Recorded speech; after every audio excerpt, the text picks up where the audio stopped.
Concédeme, Señor, ser camino, por el que Dios pueda andar, en el que Jesús pueda crecer, en el que el Señor pueda reinar.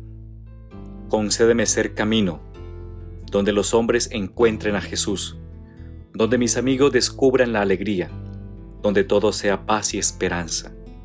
Concédeme ser camino, para que Dios pueda nacer, para que Dios pueda amar, para que Dios pueda hacerse hombre. Concédeme ser camino.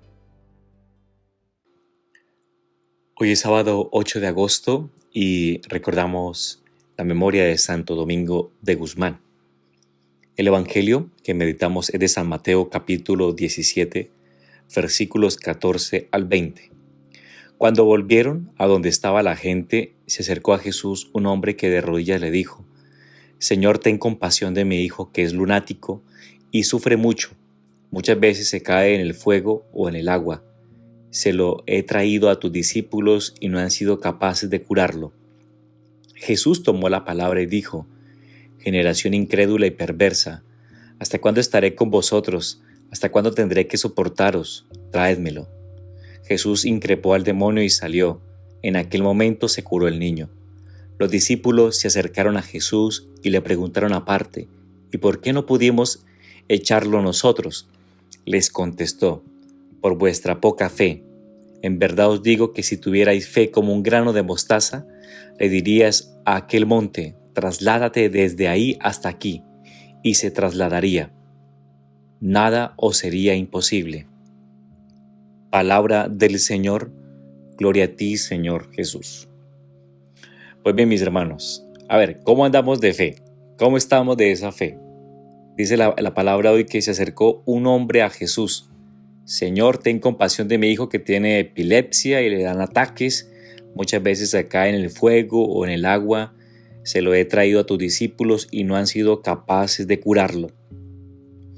Esta vez no es una mujer, sino es un padre que le pide de rodilla la curación de su hijo. Pues entonces también como ahora los padres sufren en la carne de sus hijos, que nunca dejan de serlo por muy alejados que se hallen. El sufrimiento acompaña a las familias a causa de enfermedades, una pandemia como la que estamos sufriendo este año y otras, como rupturas de la unidad familiar, con separaciones traumáticas o por falta de trabajo. Entonces, como ahora estas desgracias llevan a muchos a levantar la mirada hacia el cielo, a pedir a Dios que nos cure de los males. Es lo más sensato para cualquiera y lo coherente con la fe, no para convencer a Dios, sino para convencernos nosotros de que somos criaturas necesitadas de Él. En esos momentos malos de enfermedad o de rupturas, palpamos nuestra indigencia, pues no somos dioses como algunos se creen. De la noche a la mañana y de la mañana a la noche cambia el rumbo de la vida y echamos mano de la esperanza, al menos como recurso natural, y mejor cuando nos ponemos expresamente en manos de Dios. Algo que la mayoría hemos experimentado en estos meses de esta pandemia. La fe es la condición que Jesucristo pone para realizar milagros, como el de curar a ese hijo enfermo.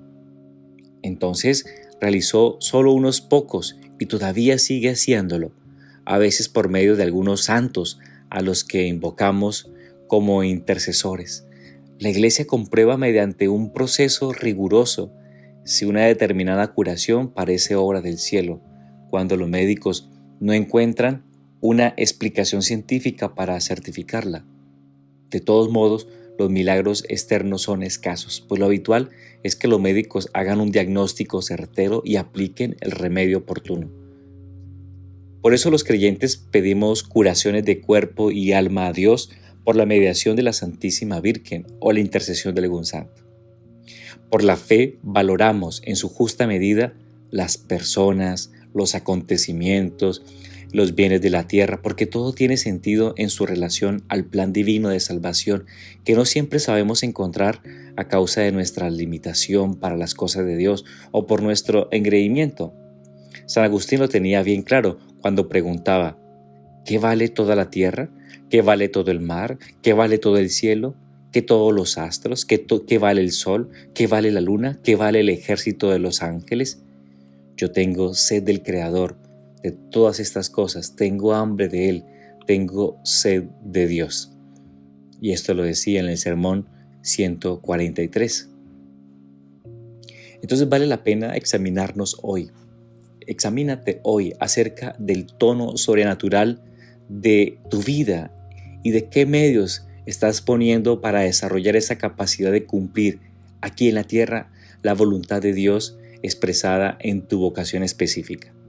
Recordemos además que los actos de fe, de esperanza y caridad son como las válvulas por las que se expande el amor en un fluir continuo que nos va identificando con Jesús.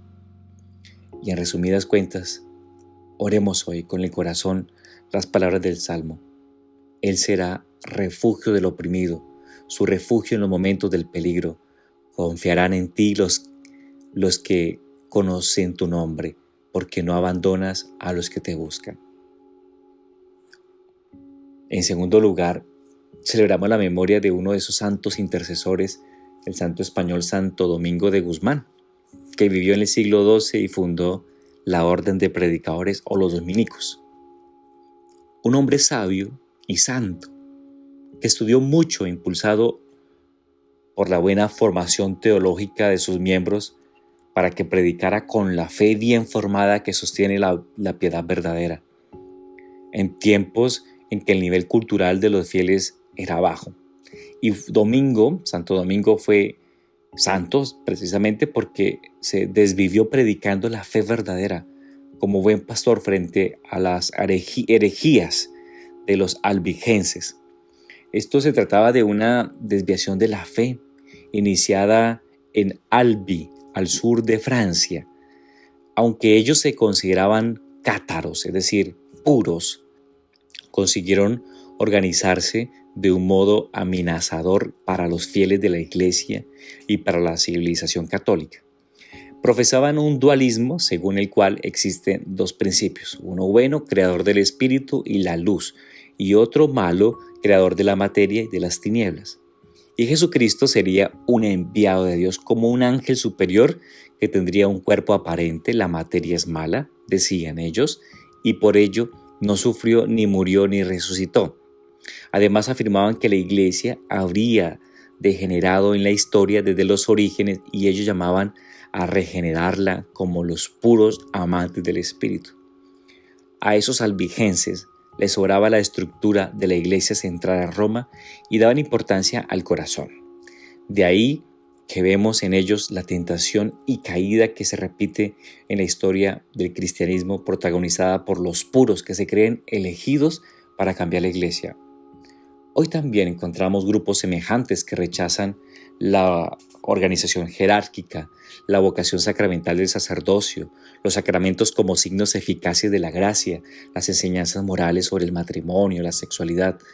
También la tentación de quienes se guían más por los signos de los tiempos, las encuestas o la sensibilidad de los tiempos actuales mientras piensan que la iglesia no comprende al hombre moderno o que sus enseñanzas están desfasadas. Por eso una persona de fe, de esperanza, de caridad, se esfuerza por observar con visión sobrenatural las limitaciones y aún pecados de los miembros de la iglesia, reconociendo la santidad ontológica de la iglesia como la esposa de Cristo. Así lo proclamamos cada domingo cuando recitamos el credo en comunión. Decimos, creo en la iglesia que es una, santa, católica y apostólica. De nuevo entonces comprendemos el peligro de situarse entre los puros y de juzgar a la iglesia y a los demás con poca visión sobrenatural, es decir, con un ejército deficiente de las tres virtudes teologales.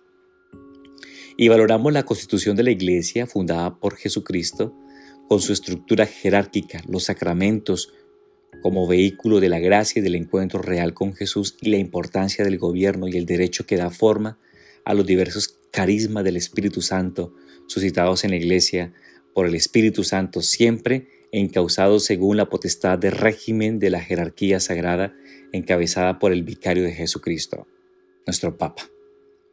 Bueno, en consecuencia, pidamos a la Virgen María, a ella, Madre de la Iglesia, que nos obtenga un aumento en la fe, la esperanza y la caridad, mientras reforzamos la comunión interna y externa con el Papa, con los obispos, con todos los fieles, con la misma dignidad de hijos de Dios llamados a buscar la santidad en medio del mundo. Sí, Jesús, quiero ser tu camino, un camino por donde vengas, un camino por donde enseñes, un camino por donde sirvas, un camino por donde salves, un camino por donde toques, un camino por donde abraces. Que sea yo, Señor, un camino para tus pasos. Amén.